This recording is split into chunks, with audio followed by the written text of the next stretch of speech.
Welcome to the Fantasy Forecast Waiver Wire Show with Grindberg and Biggs, exclusively and only right here on the Fantasy Football Advice Network and Twitter and Steam probably and Twitch, not Steam, Twitch, on the fantasyadvicenetwork.com. We are here and you are here. And there's only one reason that you are here, and that is you are in the playoffs, and you made it through week 1, or week 1 and 2, or week 1, 2, and 3, depending on your league format. You're in the playoffs. You have advanced.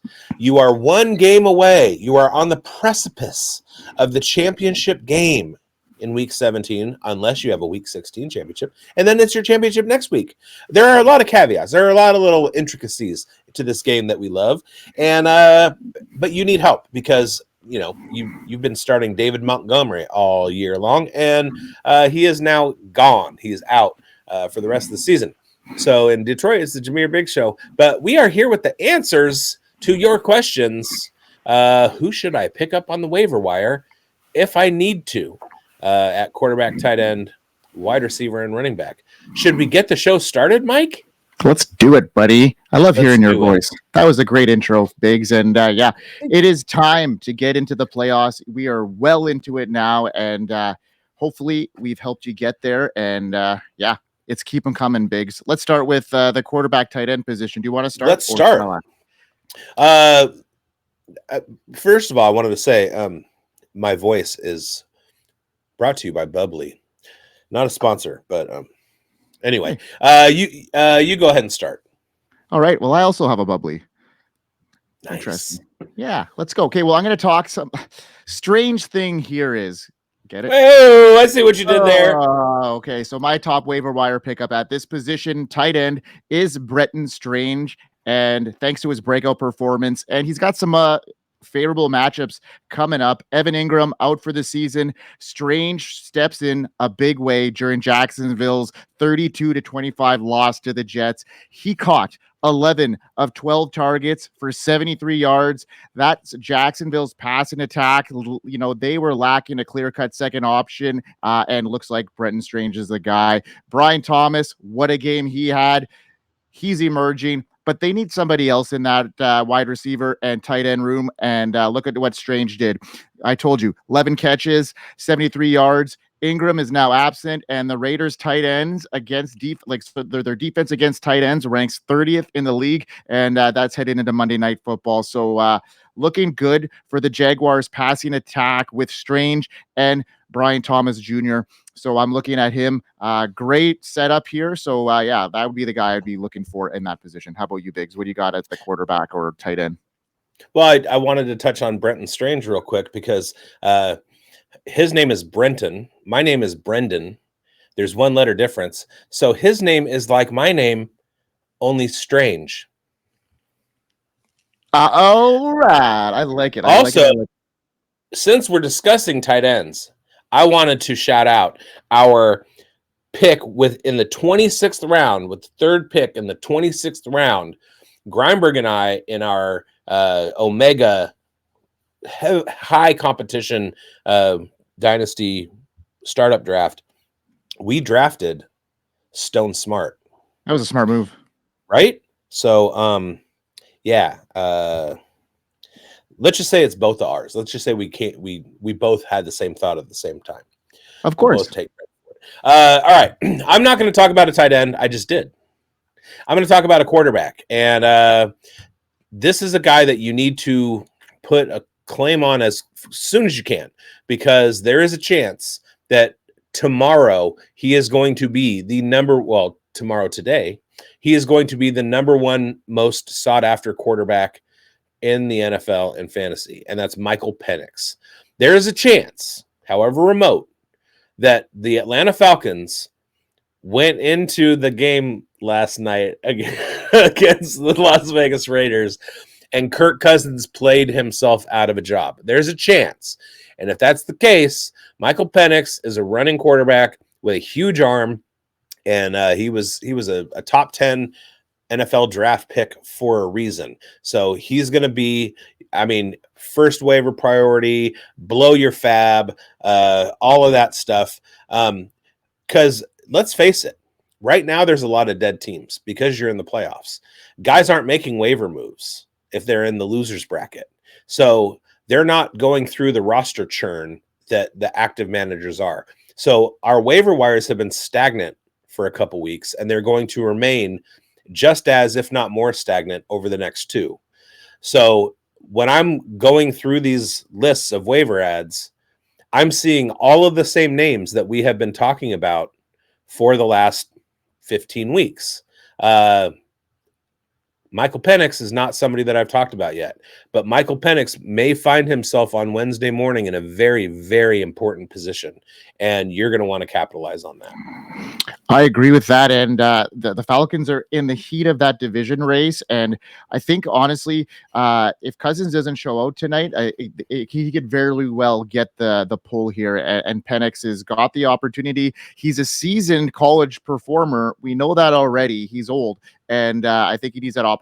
He's got the weapons around him that's, is arguably better than any other rookie quarterback in this class right now, ahead of Jaden Daniels, ahead of, Caleb Williams, because, the Falcons, those last 4 draft picks they've had, top round guys. So I like what you call here, Biggs. And if Kirk Cousins, I think he's on a tight string. So, yeah. Look at us gray hairs calling a 24-year-old NFL quarterback old.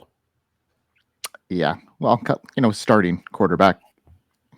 All right, let's get into wide receivers, and it's no shocker to any of us. We talked about them last week briefly, and we've talked about them a lot over this past year, and Biggs more so than me, but I'm going to continue to beat the horn, and Biggs will too. Jalen McMillan, again, showing out. He just needed that opportunity in the slot with Chris Godwin gone, and he's been stepping up in a big way.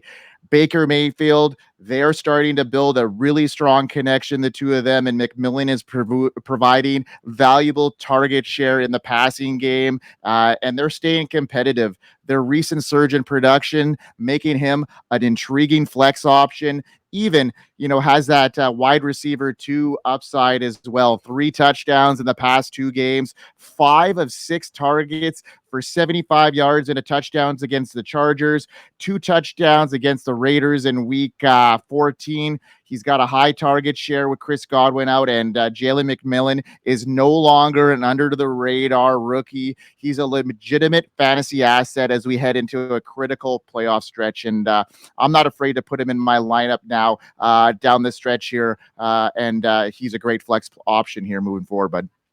You're not afraid to put him in your lineup. I'm not afraid to say I told you so to everybody out there, because I told you so. And one thing that I told you was, sometimes with guys like this, it takes them a little while to get cooking. They need the opportunity to get a job. He got the opportunity to get a job. They need the opportunity to prove to their quarterback they can be relied upon.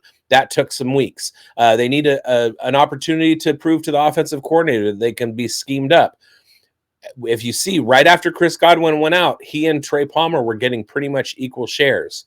Over the last 2 weeks, Jalen McMillan has begun his breakout. We have been here pounding the table for him and signaling you guys to pick him up the entire time.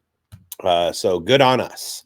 Yeah, he was only available in 20. He was available in 80% of leagues last week. This week it crept up to 40%. So he's still in that range where you need to grab him. Now, what do you got there for us, Biggs? So I'm going to talk about what we call these post-hype sleepers. This is what happens when you get a rookie that comes out and everybody's talking about them. It's mostly a term that's used in baseball.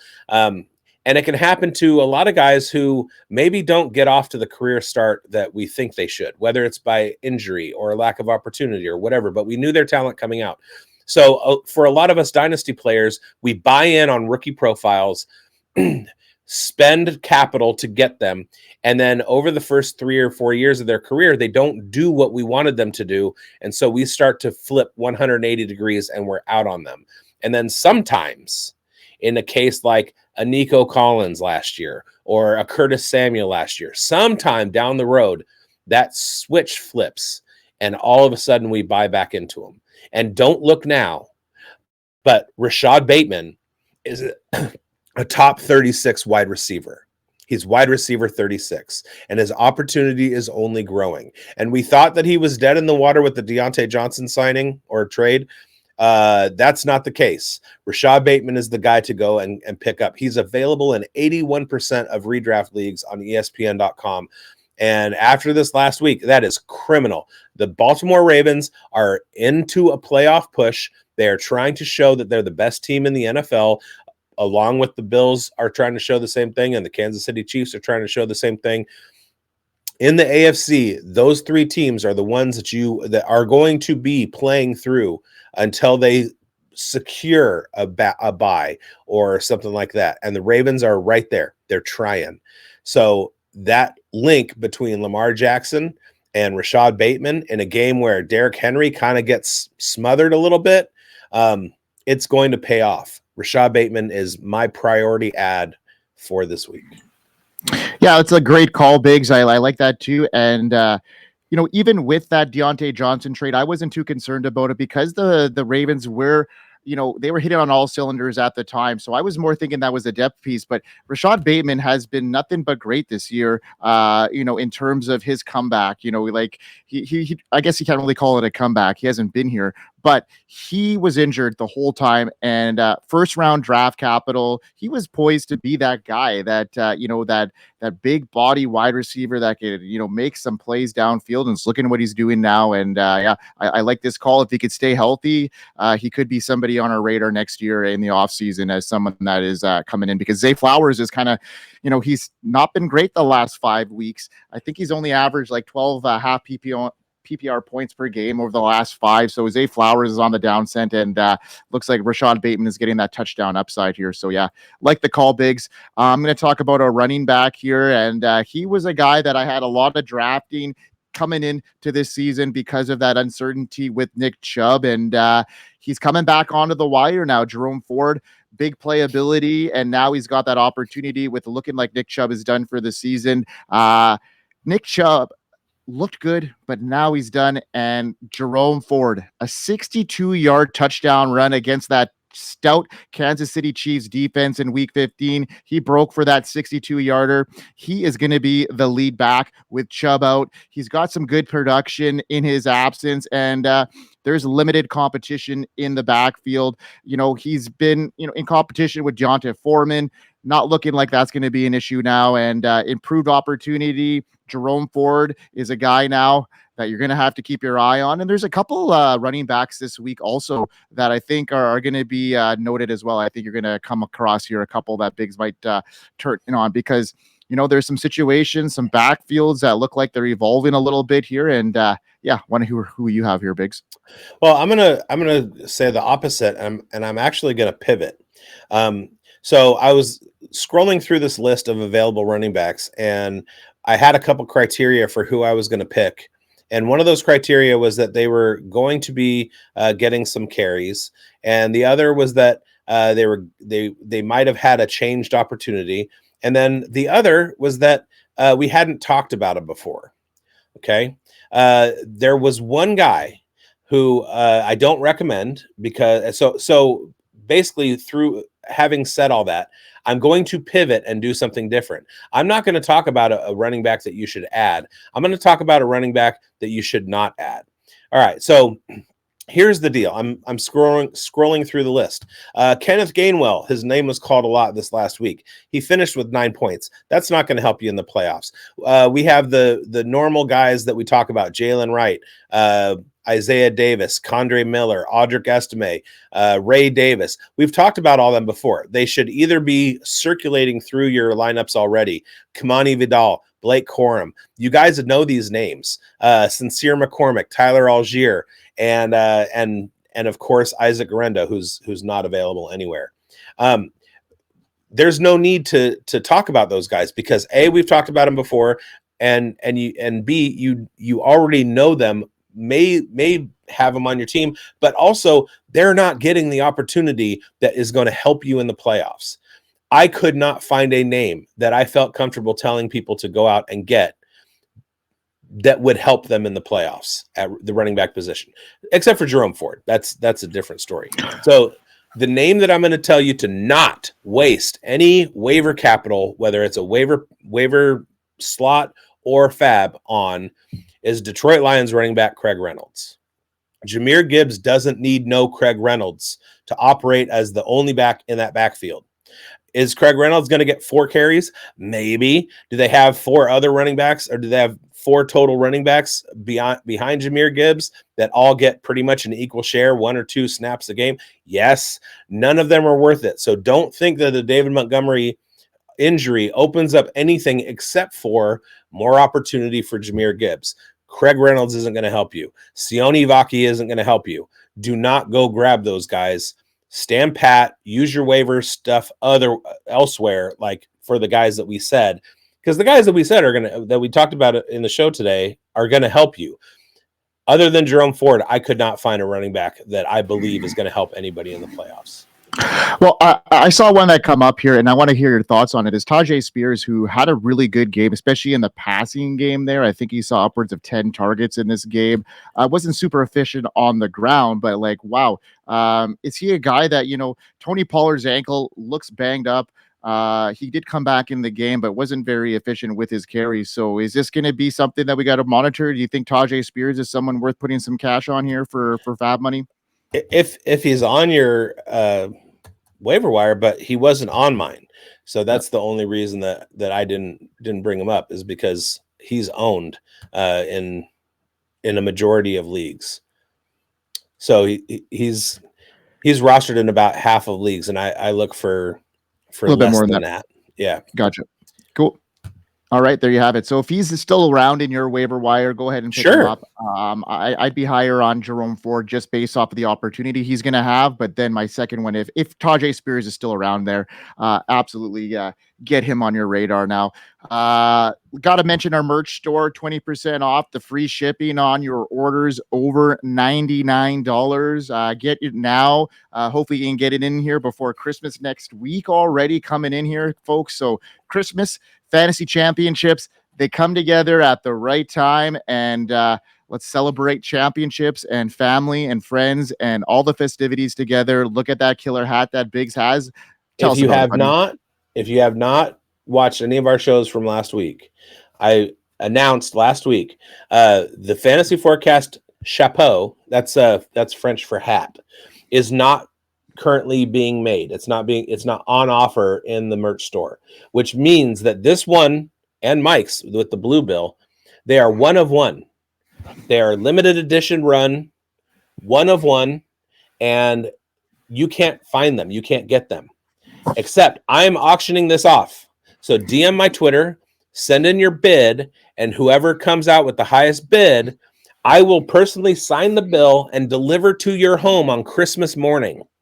Bids start at $12,000 and go up from there as you wish. Okay, so if they bid on that, do they get to choose your outfit that you need to that you have to wear when you deliver the hat? No. Okay. Well, I would ask for that. Santa Claus. There, that's what I was asking you to dress as. Santa Biggs. There it is. Santa Biggs is going to be here. Maybe that's what you could be doing for breakfast with Biggs, is do your Santa Biggs impersonation. Santa Biggs is coming. No, because Christmas is on a Wednesday. Mm-hmm. All right. Well, Santa's in the malls all the time. Yeah, but Santa Biggs is only coming to your house if you bid on that hat, or if you've been naughty, right? I'll check it twice. All right. Let's go. Hey, let's send us off here, Biggs. What do we got to say? Hope you win. Hope you win, folks, and enjoy the week. And unless your name is Chalk. Chock-a-lock. Let's go. We are here. FantasySportsAdvice.com, offering the best fantasy sports social media platform. Why join endless Discord communities or the trolls of Reddit? Fantasy Sports Advice is a community designed to help you win with 24/7 support. Go to FantasySportsAdvice.com and become a pro member for unlimited